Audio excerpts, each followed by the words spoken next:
We're live, Joe. How What's are you up, today? buddy? Good, man. Real good.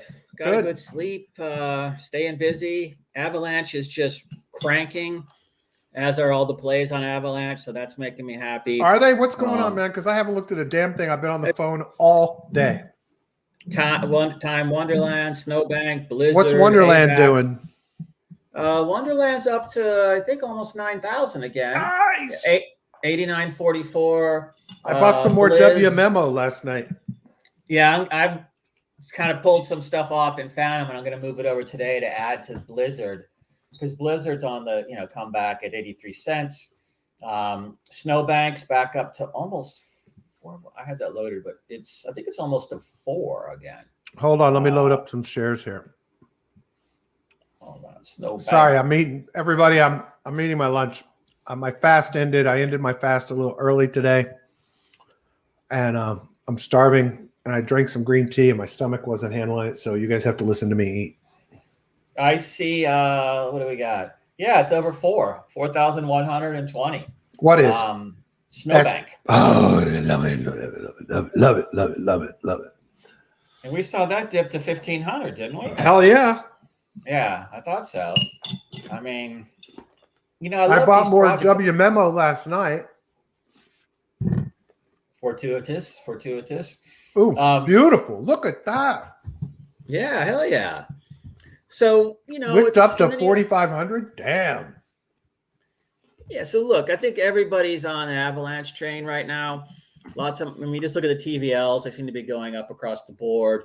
Snowbank TVL's over 200 million. Wonderlands is 1.6. That was like 1 or 1.1 not too long ago. It's a beautiful day, Joe. Hell yeah. Shit. And Blizz is like got 1.9 million in there. Billion. So these Avalanche is crushing it right now. Avalanche is crushing it, dude. So I think that this is this is gonna go on a Solana type run, is my read. I'm all for that. Yeah, I don't think I have a ton of AVAX right now, though. I need to stock. I don't have a whole bunch either. I got all the other stuff on the platform, but not that. Yeah, I don't have any Trader Joe's, which you would think I would be buying. You mean the exchange token? Yeah. Yeah, I don't either. No. I don't think I ever had any of that. No. But yeah, that's kicking. I saw a really interesting thing.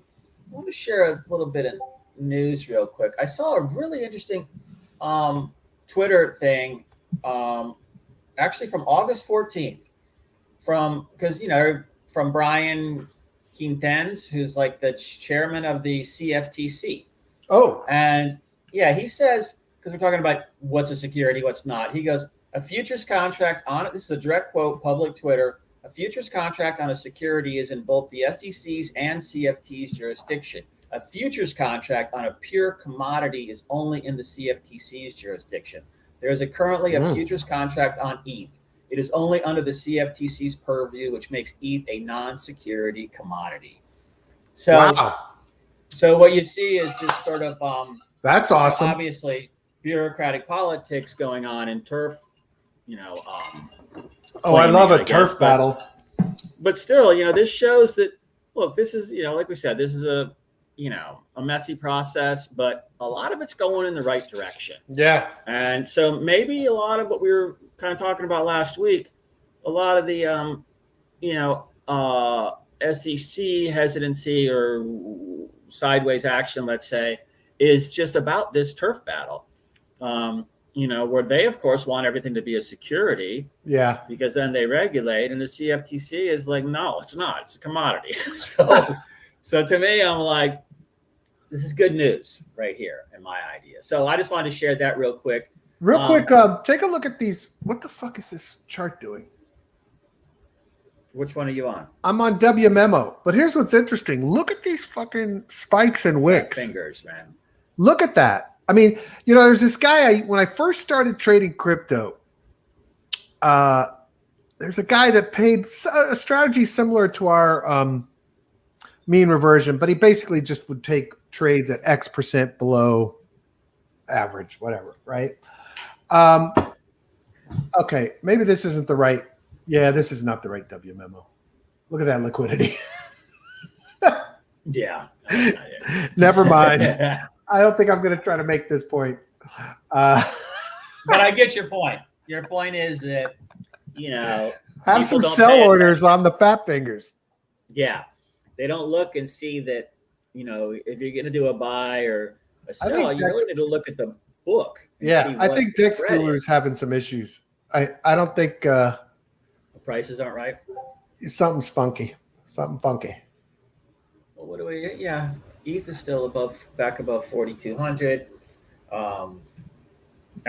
Just a massive buy wall between 3,800 and 4,100. Almost looks like. Let me see if I get some fire charts loaded up here. Yeah, 42.25. All right. Well, awesome. So real quick, I just interviewed. I want to quickly talk about this cool project I just interviewed. This is really cool. It's called B Protocol. And they are solving a problem that people don't actually realize actually exists. And it's very cool. So in lending protocols, and we'll take one I know pretty well, liquidity, right? In lending protocols, you go in, you put in your $1,000 worth of ETH, and let's say, the leverage is, at a 70%, right? So you can borrow 70% of the value of that ETH. And so you could borrow $700 of their stable coin. And the price of ETH drops enough that it goes below what you borrowed and their level, right? So they have a liquidation level. So ETH drops below, say that 70%, drops down to $699. Then there's an event where people involved in the protocol can liquidate you, right? So they pay off your $700 loan, and then they get your ETH, and they get a bonus tokens from the protocol for being a liquidation provider, right? Well, okay, wait. Quick question. So that means the downside of where you came in at is gone. So you came in and threw in an ETH and borrowed half an ETH, let's say, and then it drops. That means that you don't have to pay it back, and that delta between buy price and liquidation price goes away for the investor. That's pretty cool if that's what it is. Right. Well, so you borrow so you put in $1,000 worth of ETH, you borrow 700, okay, right? And your liquidation point is below 700. So you borrowed 700, but you had $1,000 worth of ETH that you put in, right? Right. So you've lost that value and you lose your ETH, right? So the liquidation provider comes in and says, okay, anytime somebody hits below their level, I'm going to click a button and I'll be the liquidation provider. I'm going to pay off the $700 loan immediately, and I get the ETH and I get some bonus that the protocol provides to me, right?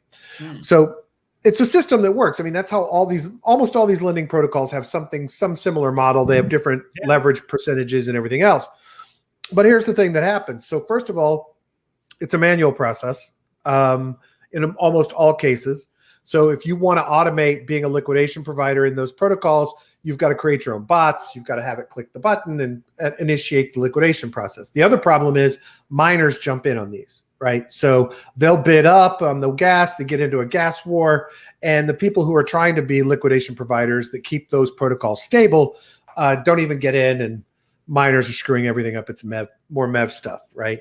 The other problem is in a massive liquidation event, right? Let's say, I had $500 million of loans under ETH out, and ETH drops 52%, right? If I don't have enough people in my protocol providing liquidation fast enough for all of those loans, my protocol's screwed. Like a protocol like Liquidity is based on a peg to LUSD. That's their stability protocol of their dollar, right? It maintains its peg based on the lending protocol being stable and working, and liquidation's working. If it's a cascading event, and there's not enough liquidation money there, or not enough people can respond fast enough, I'm going to lose my dollar peg. Nobody's going to trust it. Nobody will want to lend because they're not getting their money back, the lenders who put the money in. It's a big mess. So B Protocol, they're on their version 2. They are integrated with Liquidity, and they're also finishing an integration right now with MakerDAO. They are a pooled liquidity. So let's say you want to be a liquidation provider, but you don't have the sophistication to beat the miners. You don't have the sophistication to automate bots, whatever.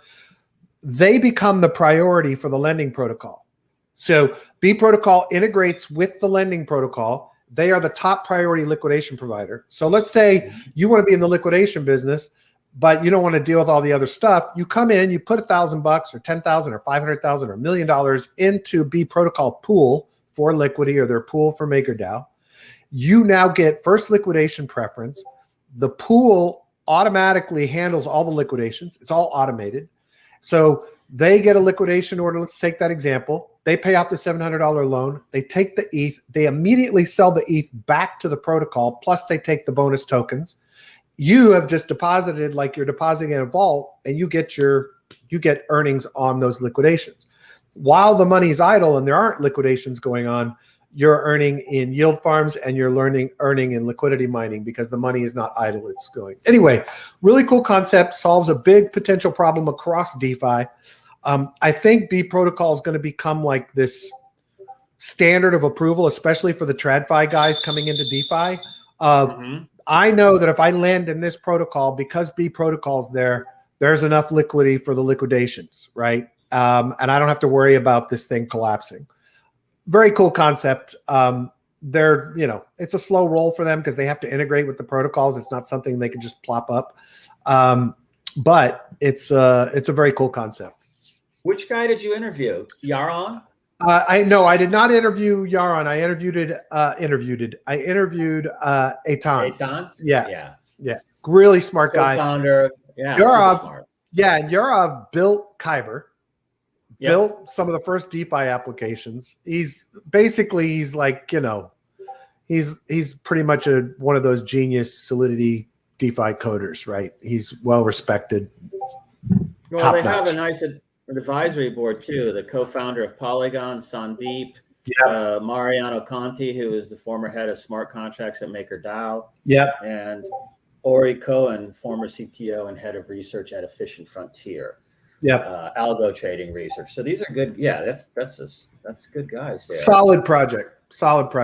Really impressive. So what is there? I guess what I'm curious about is there a token around this that's using that liquidity? Okay. There's a governance token. People in the pool get the benefits of it. I haven't dove deep into how much you earn, whatever. But the nice thing from an investor perspective is it's a pretty stable investment. You're going to earn what you would have earned, on the more conservative Yearn pools or whatever with your stables, right? So let's say you're dumping DAI in or LUSD to provide the liquidity. You're going to earn the 25% you would have earned on liquidity being in the stable pool, but now you're guaranteed that your money is the first money in on liquidations. So you're earning the 25%, you're earning the 40%, whatever it is, whichever protocol you're involved with and whichever one the pool is attached to. And you're also earning big money when the liquidations hit, right? So it's an awesome hedge, right? Now you're like saying, okay, when the market crashes, I'm over here making money because I banked as much into the B protocol as I banked into my trading. And when the market crashes, I'm actually okay because I'm going to make even more money.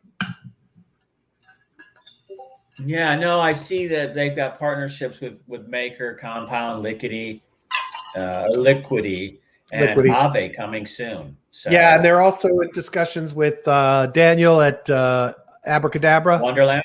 Oh, Abracadabra. Yep. And they're talking to Rari, Fuse. So those would all be huge for them. So. Okay, so what is the token? I can't. That's what I'm trying to you got me. We did not discuss tokens. There is a governance token. I don't know if maybe they haven't even released it yet. Let me see. Let's see if we got something on CoinGecko. Let's see. They've got 98 million locked. Yep. And he said they've only done like $300,000 to $400,000 in liquidations, but they've only been up with liquidity for a little while. But I don't know what maybe they haven't released the token yet.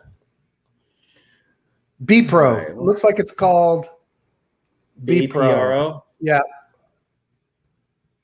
All right. Yeah, it's got it right here. Number 1131. 610 off a little. Max supply of only 10 million, 2.5 million circulating. Yeah, I think they're a slow roll, man. I think this is one of those that's going to be like a major infrastructure play. And if you get these big ass blue chip lending protocols involved, then it becomes a brand that's like every lending protocol better have a B protocol on it, right? Because who's going to lend on a protocol that doesn't? When you know that another lending protocol you can go to and lend, make your money, and know the liquidations are covered. Yeah, I mean, look, if these guys get at the top of the liquidation stack, right? Exactly. The first ones in. Yeah, their first priority. Splitting liquid. I'm just reading this stuff out here real quick. Yeah, look, it's on Sushi Swap, Uniswap. There's got to be something on Polygon, you would think, just because the Polygon guys look all over this. 610. Yeah, $6.10. I mean, market cap TVL 0.16. Yeah, that's all good, man. No, I think this is, and I will say, I mean, look, I don't think this is a, this isn't one of our 82,000% APY plays. This is a, you know what? I can hedge my money. I can get the token. I can watch them grow. I have a pretty safe place to park some stable coins, right?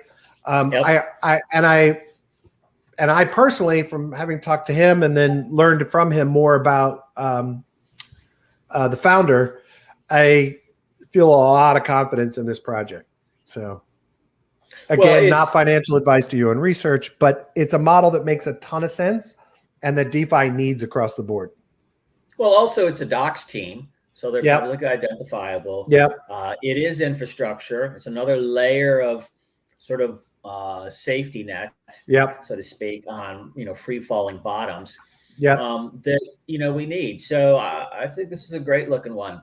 I'm curious to see what I'm curious about is how the other ones use it to their advantage, like Aave, MakerDAO, or Compound, or Liquidity. How they use it as a differentiator vis-a-vis the competition. That's going to be interesting, and that should propel a lot of interest in this play. Well, yeah, I think what it says is to, as the big money comes in, the institutional money comes into the space, it allows Liquidity, Compound Maker, all of those to say, look over here. There's $500 million in a pool for liquidations, right? Right. Or 5 billion in pool, whatever it is. That's going to make those kinds of investors feel much better, even better than they already feel about some of these kind of blue chip projects, right? Now, I'm a big fan of Liquidity. I think Robert Lauco, the head of that project, or the founder of that project, is great, and I love their radical decentralization. But you can pick your poison on kind of the blue chips versus the newer protocols. But if I'm a lender, I'm a hell of a lot more likely to put one in it that has a liquidation pool behind it than one that's got a bunch of individuals trying to race to make the liquidations happen. Well, it's just it's another layer. Yeah. You throw your whatever leveraged down tokens on it too, whatever your play is, and you have this in there, and then you can just sleep. Yep. Nights, exactly. And you're earning more. And the cool thing is, instead of feeling like shit with every market dump because you've lost all that value, you actually, if you hedge it right, are not sad when the market dumps. It's like, because every time a dump happens, another liquidation happens, you've made more money. Yeah, and then you plow it back in. Exactly. No, I think that's that's interesting. So I don't do much with the OMI type stuff. But I know a lot of people that do, and I know a lot of people have been getting liquidated left and right, but they just go back in. Sometimes it's cheaper to get liquidated, right, and then buy back in than to not. So I know someone, you probably know them too, but they've been liquidated like 5 times on OM, but they're still up like 280%. So it's like, they're all time. A lot of times these people just take the liquidation and then they plow that stuff right back in because it's at the bottom. Yeah. So if you're getting liquidated, you're pretty much hitting the bottom. And they take that half or 70 that they have left, 70%, and they plow that back in. Yep. And then ride that back up. And they're coming out ahead versus just putting more in to stave off liquidation. So I think there's some really interesting game theory stuff going on that is very intriguing to me. I haven't researched it, but if it's cheaper to let yourself be liquidated and buy back in at that point versus adding to your defenses, that's another hedge basically. Yeah, exactly. So well, and I haven't leveraged my SOM, but if I was going to leverage my SOM, and I've seriously considered it. Don't get me wrong. I have definitely considered leveraging some of it, but if I was going to do it, I would do it at a really a liquidation level of when ohm is at $130, so I'm not getting a lot out of it, but on a percentage basis, but at least I would, and look, the more people dump, look, ohm's down to like $600, something like that, 7 something. The more people dump, the higher my APY. And I'm like, people, don't you understand that this model is fine? Whether, it's like all you're doing is increasing my rebate returns every time you guys dump. So, well, yeah, these models reward you for holding. That's exactly. Exactly. So when paper hands dump, diamond hands accumulate. Yeah. And that's kind of what you want. So that's the chart on ohm right there. No, that's ohm right now. That's the daily. Okay. So where do you think an entry point is? I mean, I think we're close. Of course. Yeah. I think we're close. Maybe here, maybe this 600 range. There's a lot of activity there. Might be happy. Mm-hmm. But you can use you can do limit orders on matcha. So you can go into matcha and set limit orders and ladder them down. Maybe I'll do that. I got a few grand sitting in the wallet. I might actually do that. And the nice thing about CalSwap is I don't have to get rid of my ETH. Yeah, where is CalSwap layer 2 Polygon, or is that on layer No, 1? just layer 1. But its brilliance is that you don't need ETH in your wallet to trade. So where does the gas fees comes out of whatever you're using for the trade. Oh, interesting. Yeah. Yeah, I know a lot. This is another one. Go do some trades here, guys, because there's speculation on an airdrop of a token coming. So yeah, I wouldn't doubt it. And Gnosis, which is the founding DAO above CalSwap, I actually interviewed. If you want to understand CalSwap better and how it works, it provides MEV protection. I have a podcast episode with it. I'll put it in the show notes for today. Felix from CalSwap that developed this. The reason CalSwap was developed was the guys at Gnosis actually came up with the AMM model first. They were one of the first people. They decided not to develop it for their exchange because they were worried about MEV. They were worried about miners exploiting the system and it causing gas wars and all kinds of other problems. So they said, how do we solve this problem? And that's what CalSwap is. They built CalSwap because they saw the problem with AMMs and liquidity and MEV and said, what can we do to solve it? So that's what CalSwap is. Essentially, can you give me just a quick summary of what that problem is real quick, just so I understand? So miners will race ahead of everyone else because they have control of when the blocks get written is essentially the idea, and take advantage of arbitrage opportunities, front run your trades, right? So you put in the order at X price, they front run it, in fact, get it at less, and then you pay more, even though you were trying to execute at one price. So essentially miners, miner extracted value is what MEV is essentially the system of front running everybody else's trades because they see what's coming, right? So they have these bots set up or whatever that will jump ahead of your trade. So they buy it and then sell it to you, basically. Yeah, exactly. Okay. Or they will intercept your trade and your trade will fail and you're still out the fees or whatever. So the idea behind CalSwap is it's not an order book system, but it is a system of competitive bots that will look to match trades up with people trying to trade. And the bots that are most efficient at it get the fee instead of the fee being gas fees on Ethereum. So essentially it circumvents the miners seeing what's coming. It still utilizes, because they're new, it still utilizes things like 0x protocol to find trade prices if they can't match something up. But it allows you to trade without utilizing ETH for your gas, and having it taken out of the total of your trade. And it protects you against MEV, right? So they circumvent the miners. You don't get front run. You get pretty competitive pricing. I've seen a couple of times I've been in here where it was, I probably didn't execute the trade because I didn't like the way the pricing worked out. But the other important thing is, if you're thinking about doing a trade here, is to know that you have to really look at the details closely, because if I did a comparison of CalSwap with, say, SushiSwap on the same trade, I'm going to end up getting less ohm in this trade because the fee is coming out of the amount that I'm putting in, right? So at the end of the day, my actual per price may be the same, but I'm going to end up with less on this trade. So for you as a trader, you have to decide, do I want to get rid of ETH, right, to pay the gas fee, which is essentially about $190 right now, right?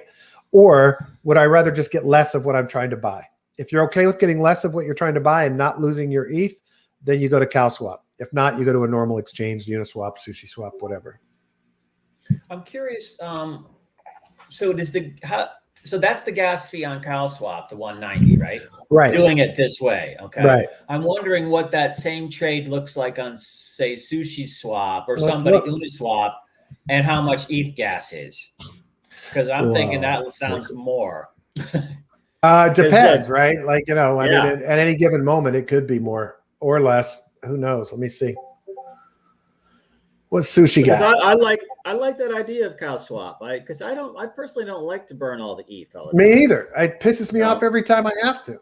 Now, of course, I'd rather do all of this. I wish Olympus was fully on Polygon as its brand instead of. Let's see if Ohm is in Sushi's. You know, it sure would be nice. I was thinking about this as you spoke. That, you know, I keep running into this problem because I don't have really hardly anything in MetaMask on layer 1. Wait, sorry, Joe, real quick. Go ahead, go. Look at this. Olympus is in Sushi's base token list. Nice. That's pretty big. That's pretty significant. Yeah. No, that is. But you so know, look. So here. Okay. 5.5 is what you end up with. Now let's see what they say for gas. Oh, first, I'm not going to show you because it's going to charge me just to approve. See, it's high right now because the approval on USDC is $69. That's just to approve to trade. That's not even the trade. Yeah, let me just check ETH gas tracker real quick. Etherscan gas tracker open.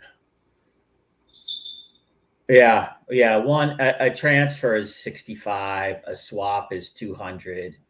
An add remove LP is 173. Right. The average price 173. So so you're going to do much better on CalSwap. Yeah. Now there will be times when you won't. I mean, you know, you got to just check everything. You know, from my perspective, I would check it. But they also use 0x protocol, so they're probably going to be really damn close. If they can't match it up peer to peer or in the network of people using CalSwap, they're still going to be pretty close. Now, the other interesting thing to think about here, and if a token comes for this, you really should, right? First of all, Gnosis is trying to do this merger of their blockchain with XDAI. Is that right? XDAI is the one? Yeah, XDAI. Oh, wow. Yeah. So they're talking about merging the two chains that aren't very popular, but developers love them. They perform pretty well. So that's in discussion right now. Some XDAI community people are pissed about it, but it'll probably happen. The other thing to remember is without the Gnosis multi-sig wallet, DeFi would be a total fucking mess. Mm-hmm. Probably about 75 to 90%, I don't know the numbers, of the billions of dollars in DeFi is managed through Gnosis, who is CalSwap, through Gnosis multi-sig wallets. So think about the advantage they have, and I have no idea if they're planning to do this, but think about the advantage that you have of treasuries of all of these DeFi projects being managed through your Gnosis wallet, and now you have a intelligent system that will bypass miners on executing trades peer-to-peer or across, you know, mechanisms and tokens. Imagine if you put those two together. If I'm Gnosis, I'm putting them together because that's a shitload of volume. I mean, you're talking about, multi-million-dollar trades every time. So, and the benefit to, like, if you think about a treasury doing a $10 million trade execution or a $50 million trade execution, you don't want to be front run, right? Well, if you do it through CowSwap, you aren't. And if you integrate CowSwap into the smart contracts that make up the Gnosis wallet, you could have a really serious major volume advantage over every other swap in the world. Yeah, the no front run thing is absolutely huge. Yeah. But that's a consequence of the way they're doing it, which is pretty cool, because the fact that they're not using ETH as gas fees is what doesn't send a signal to the miners. Exactly. So that's pretty interesting. I'm going to dig deeper into that. Yeah, check out the episode. It's Felix from Gnosis. I don't know what episode it was. I'll post it in the show notes, but really impressive team, right? These the guys at Gnosis are the best of the best in Solidity and Ethereum networks, and they are top notch. They keep all of DeFi safe with their Gnosis wallet, right? These multi-sig wallets are like critical infrastructure to all of DeFi. Yeah, well, it just means that one person can't make the decision to steal all the money. Right. It's like, right. And that's what you want as a. But if they fuck up the Gnosis wallets with a vulnerability, you're opening the door now to the entire DeFi landscape being emptied out, right? Yeah. So they have to be the best. Yeah, that's they have to be the best. Critical infrastructure. Yeah, it's cool. I mean, I saw a lot of people talking about CowSwap recently, and I haven't done anything because I'm not doing anything on layer 1 pretty much, other than exiting to fiat. Well, I'm hopeful they start moving on to other chains, but I think they're trying to prove themselves first on Ethereum, and they're solving a real problem on Ethereum, right? So yeah, absolutely. Makes sense. Good discussion. Yeah. What else you got today, Joe? So I'm just digging through. I had a bunch of stuff up. Where is that window? What have we talked about so far? We talked about B protocol, CowSwap, Gnosis. What did we talk about at the beginning? I just prices, mentioned the CFTC stuff. Nothing. Time. Oh yeah, the CFTC exciting thing. No, that was good. Okay. There's another one. Saddle Finance. I don't remember where I found this one, but I saw that yesterday. Like, there's an airdrop or something. Yeah, there's an airdrop coming there. Tokens SDL. Sam Delta Lima. And I haven't started digging in yet, but it has some. I think it's NFTs too or something. Wasn't there something wrong with their airdrop, just like the other one we were talking about the other day? I think they fucked up something in their airdrop too. Yeah, they're all fucking this. Saddle token. Here we go. Let's see what we got here. An AMM for swapping low slippage pegged assets like tokenized BTC and stablecoins. Our mission is to help teams bring AMMs to every chain in DeFi. Aren't they already on every chain in DeFi? Did I miss something? Who is it? Who? I'm sorry. I'm just looking at this other one real quick. What were you saying? They said our mission is to help teams Saddle. Their mission is to help teams bring AMMs to every chain in DeFi. And I'm trying to understand. That sounds like the wrong word. Maybe like, every chain that has DeFi applications. Oh, look at this. Like LOL, you topped Paraswap. This is the worst airdrop ever. Was LPing for a month and got 0.7 tokens. Not even gas worthy. Just burn this crap. Thanks. That's about Saddle? Yeah. Yeah. That's why it came up then. It was about everybody was all pissed. Some people weren't though. It's like, so here's the problem. Going on. Here's the problem. It's vested over 2 years. So all people saw is their initial tokens, and it didn't tell them how much they were going to earn over all that time. So they just said they pushed an update to our claiming UI to reflect a user's total unvested token amount. Because I'm sure they were getting slammed with people putting like, I put $500,000 into this fucking protocol and you gave me 4 tokens. It's like, yeah, no, I've run into other ones like that where someone people have been like going to some of these plays and locking up for like 5 years. Oh my God. Putting in like $20 and they're going to get out like 25,000 in 5 years or something, and then they just walk away. I don't do that myself. And die and forget about it. Yeah, but at the same time, everybody's trying to. I think that's kind of what you're saying with the SDL, was that it was probably something where you put in, say, for example, 5 tokens, and you would get out 500 in 2 years, and all people saw was 5. not the 500. Exactly. Locking up for 2 years. I've done some locking for 3 months of stuff that I just rewards tokens, but 2 years, 5 years, I don't know about that. So crypto.com is now going to own Staples Center in Los Angeles. These guys are spending the money, man. Yeah, they are spending the bucks. Yeah. That's the one I saw too. Big advertising campaigns. They want to own it all. I'm impressed. They better get Chronos shit together, or they ain't gonna own anything. How'd you ever get your money out? Finally. Did you get your dude? You did? I was so pissed off. And I think I spent another $50 in fucking gas fees just trying to get it around. But look, here's a key. I should have stopped and not done it while we were doing the show.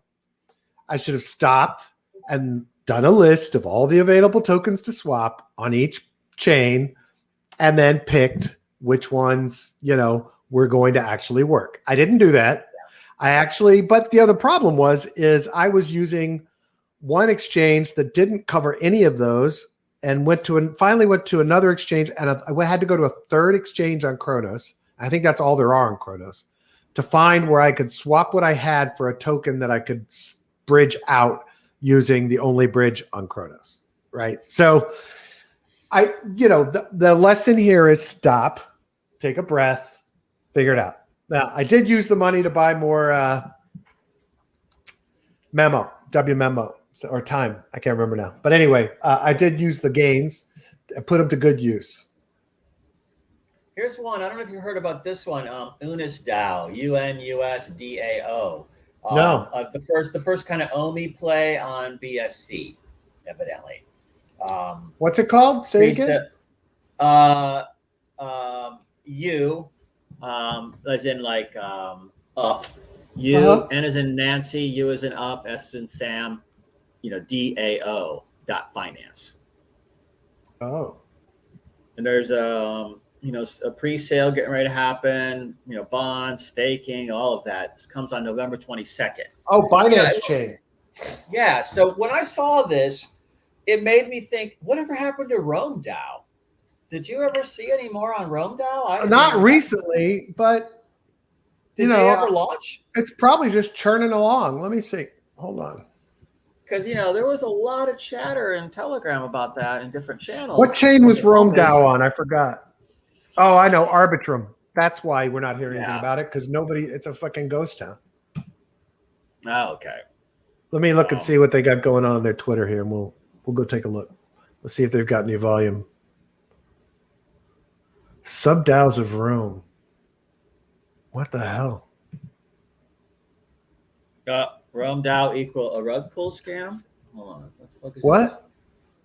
No, this is a Reddit article. I'll just see if it's dated. House of Councils, Community Marketing, and Poly. Oh, this is cute. They're setting up these sub-DAOs to run the protocol. House of Chaos is a Chaos DAO affiliated house. House of Keck is focused on community, memes, policy, and historicity. House of Grapes is a neutral house focused on hosting events.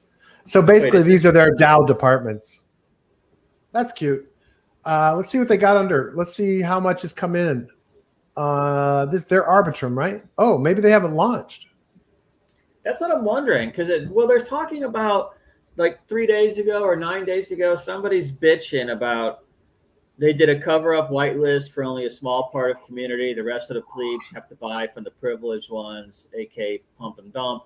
They did not announce any whitelist procedure, so it's clearly an insider rug pull for the stupid plebes. And then everybody else trashes the person. Of course. Well, you shouldn't be. Look, it's one thing to say, hey, this is a little sketchy. I don't know what's going on here. It's another thing to say this is a rug pull. I'm so tired of that shit. It's Oh, like, he didn't get whitelisted, so that's why he's pissed off. yeah. It's like, look, don't play criminal bullshit. If you're accusing somebody of reg pull, you're accusing them of a criminal act. And if it hasn't happened yet, or you don't have any fucking proof, keep your fucking mouth shut. We have got, this industry is so bad about calling everything a scam and everything a rug pull.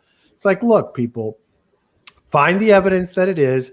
Raise the alarm if you're worried. You see warning bells, right? You see signs that make you nervous. You can say that, but don't just accuse people of shit until you've got proof. It pisses me off. This is a perfect example of what I hate about social media and all that other shit.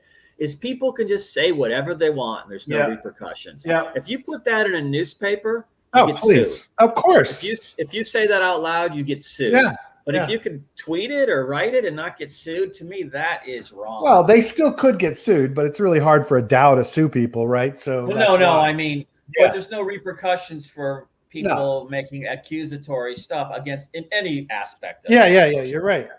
I think it's true. Change that law. Well, I mean, at the end of the day, all it does is harm the whole ecosystem, right? Yeah. When somebody is a rug pull or a scam, we point it out. We say, here's the proof. Here's what happened. What do we do to help people? How do we learn from this? We move on, but we don't accuse people of being criminals until they prove they're criminals, or we have proof. We can say, hey, this looks a little scary. I'd be careful of this one. That's fine. But, Yeah. I saw one, it was an NFT sort of rug pull, they were calling it. And, people are reporting the person to Interpol and stuff like that. So, good. To me, that's the way to do it, and let them figure it out. You don't sit there ranting and raving, and particularly just because you didn't get on a whitelist. It's not like you put money in and lost it. You didn't get on a list. So your ego's a little bent for whatever reason, and you say stupid shit. I saw something else that was interesting. Of course, India FUD a little bit. Really?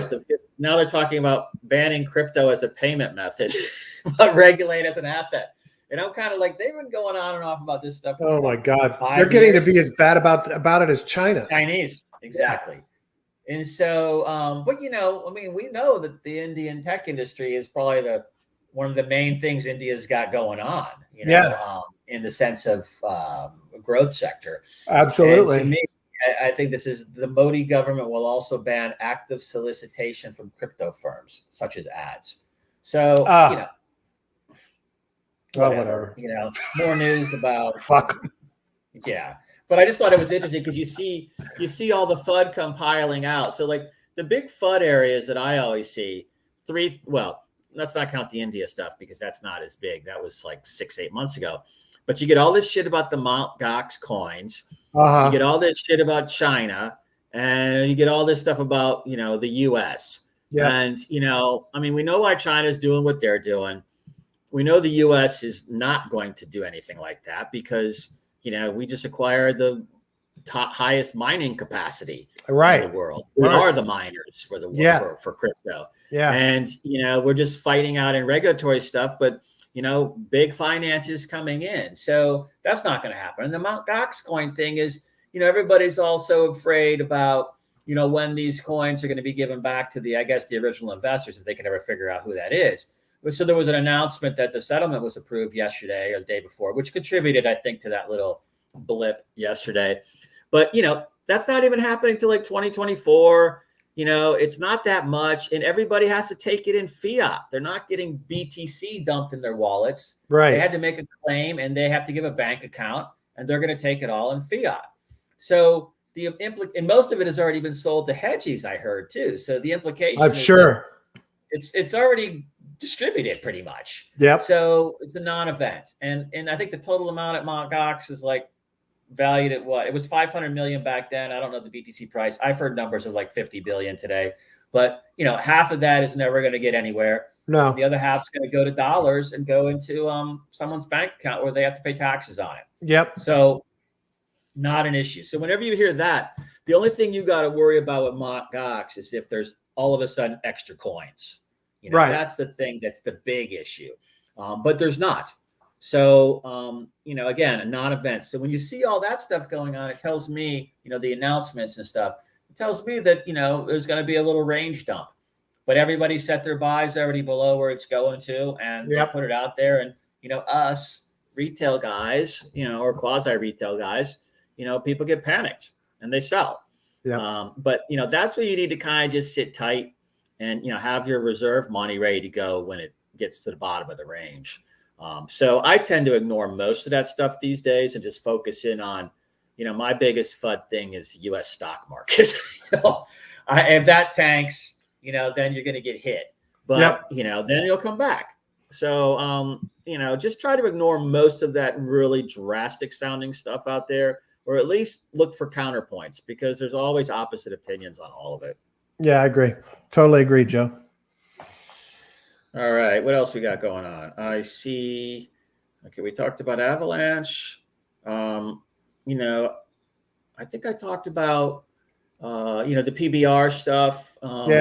Polka Bridge, they've got a big burn coming. We talked about Unisdao, as in, I don't know. How do you feel about Binance Smart Chain and OMI type stuff on BSC? No, I think it's good. Look, at the end of the day, I want that model across every chain because I think it's powerful and valuable. I also think though that there's only going to be room for, a couple of major players as reserve currencies. So, I don't know. Have you ever heard of something called Avalanche? There's like an Avalanche out there now too. Obviously, I wonder why they call it Avalanche. Probably a launch pad for Avalanche. AVAX. Yeah. They got something going on the 22nd, a token event of some kind.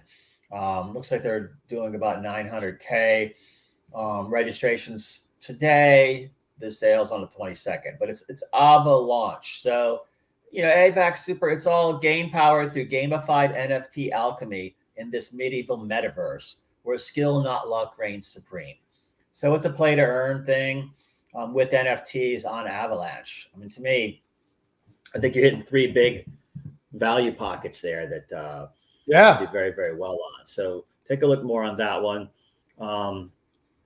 I also saw some interesting stuff on a Glassnode about options markets. It's about 8 hours old, but it's 12.6 billion in open interest, which is near all-time highs. Fuck. So there's a lot of stuff going on, but the bulls are kind of leading it. So there's a lot of people betting along right now. I saw one other thing that was pretty cool. That's Kingfisher stuff. I think that's about it. But, exchange flows look good. Floors look good across the major cryptos. The long short ratio is good. I mean, everything other than, where it's sitting looks good. But, I look at it. If you look at the chart from July 15th or just start October 1, look at a chart October 1 on. I mean, look, it doubled or it went up 50%. So people are taking profits. I mean, it's a no-brainer. I have, it's like everybody is. So to me, I think this is just kind of a consolidation setup for what comes next. And I don't see how it can be going. To me, I think the direction looks preordained and it's positive. Yeah, absolutely, dude. Look, I mean, we'll have our downs, but I'm good with that. Paradigm launching a new $2.5 billion fund. What is this now? Paradigm, big crypto VC fund, launching a $2.5 billion fund. Oh, interesting. Yeah. Where are they based? Are they in New York or where are they? I want to say California, but I'm not sure. Yeah. Something about Sequoia Capital Company. Okay. So yeah, they're out of Sequoia. It looks like, which is as blue chip as it gets in the VC space for TradeFi. Yeah. I thought they're a big deal in crypto. Paradigm is massive. Prior to this fund, they were massive. Yeah, no, I don't really. Well, I used to be in that world, but in early stage Series A type stuff, traditional finance. Look, if you got it's a great play. I don't know if they have limited partnership interests available or not, but that's something that I would be interested in doing. At the end of the day, they're not really VCs anymore. VCs are going to be token buyers. just early token buyers. It's the model's broken. Like somebody was posting about VCs in crypto, and I posted one of my favorite clips. VC's dead, baby. VC is dead. You ever seen the Z is dead? Crypto?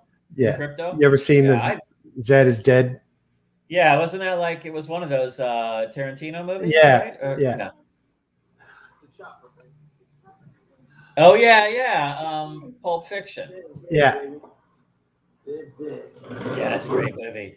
That's the streaming recommendation for today. There you go. I watched Blazing Shadows yesterday. This is another classic.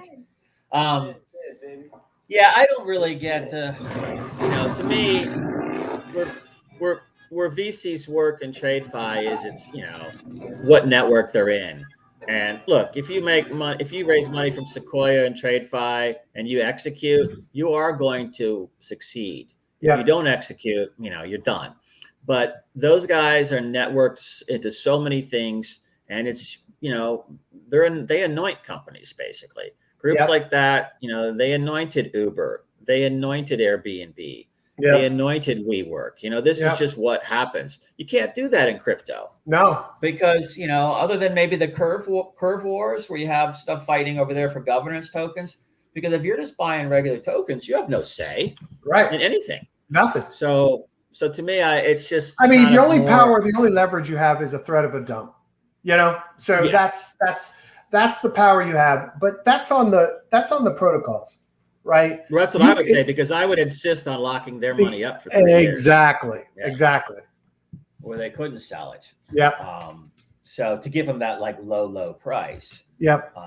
So you're basically really just a trader. They're just calling themselves VCs. Because they're, doing what you do, doing what I do, doing what everybody listening does. They're buying tokens. Well, look, I mean, they're as much a VC as my buddies at Young Capital are, right? Young Capital's 18 dudes got together, had not a VC in the group, funding deals left and right. And you know what they do?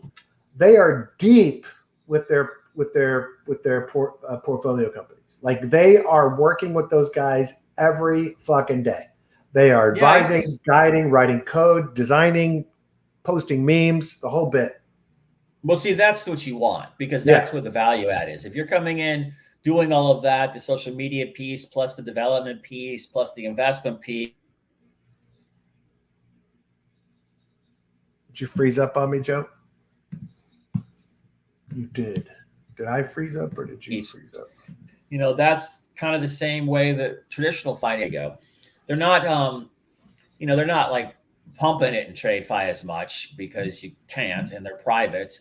And, a lot of this stuff, Series A type things. But they do feed it up the food chain to the bigger and bigger and bigger, and then get you the exit. But this is interesting. Are the Young Capital guys still doing? I used to see them a lot in the Doki Doki channels. Are they still around? No, they have moved on. Okay, all right. I didn't see them. I don't know when they dumped, or are they still holding? They're still holding. I think those were individuals that were invested, not Young Capital as a DAO. The DAO itself never was a part of Doki. Each of those individuals did. There was some conflict with Roy. Oh, over chain binders. Interesting. Which I told him at the time he would. I don't want to go too far. I told a couple of folks at the time that were involved in that conversation that at the end of the day, the ETH behind the NFTs was going to be valuable. And I think some folks chose not to stay with it, and they were sizable. So, that's the extra ETH I'm getting now. So. Oh yeah. No, I mean, that was, chain binders. Yeah. Look, I did great on that project. I know a lot of people I'm still doing great. Bitch and whine about it. But, I look at whatever happened there was because of the May correction. Yeah. And I thought that the guys there, at Doki were in kind of a bind. They wanted to get that out before the market started correcting because we were really toppy, and they got it out. And, I don't know, I made 70% in 3 weeks. I'm still making money every time somebody sells and burns their NFT. What's the burn ratio on the LRs right now? I don't know. Let's look. You know, the high level ones, whatever they were called. Yeah, I'm up. What am I up right now? Well, you got to be up because ETH was at like 2,000 back then. Yeah, that's what I mean. I'm just trying to calculate. It's got to be. I don't know. I got to calculate it. I haven't calculated it, but hold on. Let me. Well, see, mine isn't even on that. Mine is on. I spun the Gachapon machines and then I burned the NFTs and took the ETH. And I took the ETH. Yeah, and that was a 70% return in 3 or 4 weeks. There was that 3-week lockup period, I think, and then so and I didn't I didn't pull too many of the big high valuable ones. I pulled 2 or 3, but to me, I think it was a total success, and that's a really interesting project because the NFTs are backed by ETH. It's like tied to ETH. Yeah. So what we're talking about is when you have it, you can either sell it on OpenSea or you can burn it on the platform. So you could always exit. Yep. And when I was exiting, I mean, I sold a lot of stuff higher than this at the beginning when all the enthusiasm was there, but I think the ratio, I haven't been on that site in months, but I think it was like 0.8 or something like that. If you burned one of those high, the legendaries or whatever they were, the highest ones, the yellow ones, you get like 0.8. Well, now think about it. When I was doing it, that was, 2,400 or 2,200. Now it's 4,500. Exactly. So, you're burning those. I would have had another 100%, basically. Yep. But, it's like 5 months. So that's never going to happen with me. I'm long gone by then. 70% in 3 weeks. I'm like, see ya. No, that was a great investment. And the funny thing is it's still there. Like the token raised 10 million. There's still 55.4 million in ETH sitting out there. It's crazy. Yeah. Well, also they, something else, the BND token that you use to spin. Yeah. I think you can still buy it on Cometh. Oh yeah. But that goes up to like $10, $11. And now I think it's kind of coming into endgame. I was actually thinking about going back in there and buying some of that because people are getting ready to make the final spins because there's somebody in there holding everything that won't sell. And it's not a founder, it's some investor. And it's not the biggest investor there that we both know, but I'm not going to say his name. It's somebody else. And they're gaming it. So they've been buying everything up and they're holding. Dude, last guy standing. I mean, if you think about this, so let's say ETH stayed right where its value is today. So there's 5.4 million left in there. If nothing else, every burn, 15% of that, 15% of every burn goes into the pockets of everybody else that stays. So if you got a full set and you're the last guy standing, you've accrued a shitload of bonus, right? Because every person before you that burned has to burn that 15%. So your value of the set you have is just going up. So if you're patient, you don't need the money, and you like the NFTs, you just fucking sit on them. And last guy standing going to make some cash. I mean, cash. So I'm hoping I don't need the cash because I'm going to hold out. Well, what about what was the mechanic in there? There was some burn of it was Doki burn, right? That was yeah. There were Doki tokens burned as well. Yeah, so something about when you utilize the platform, you end up dropping the number of Doki tokens, and I think there's only 50,000 Doki tokens total. That's their governance one. Yeah, that's the total supply.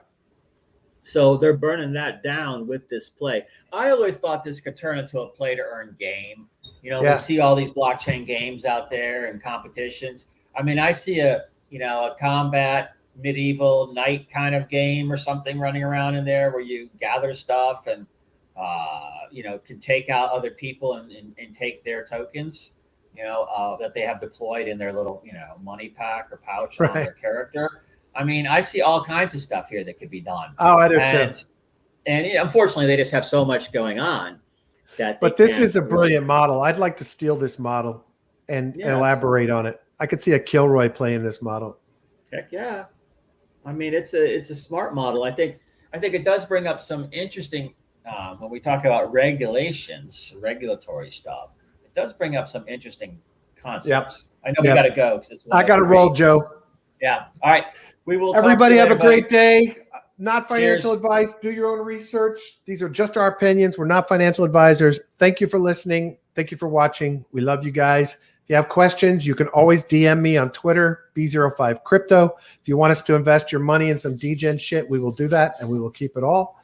If your project needs guidance, help, advice, or strategy, we're happy to help you with that as well.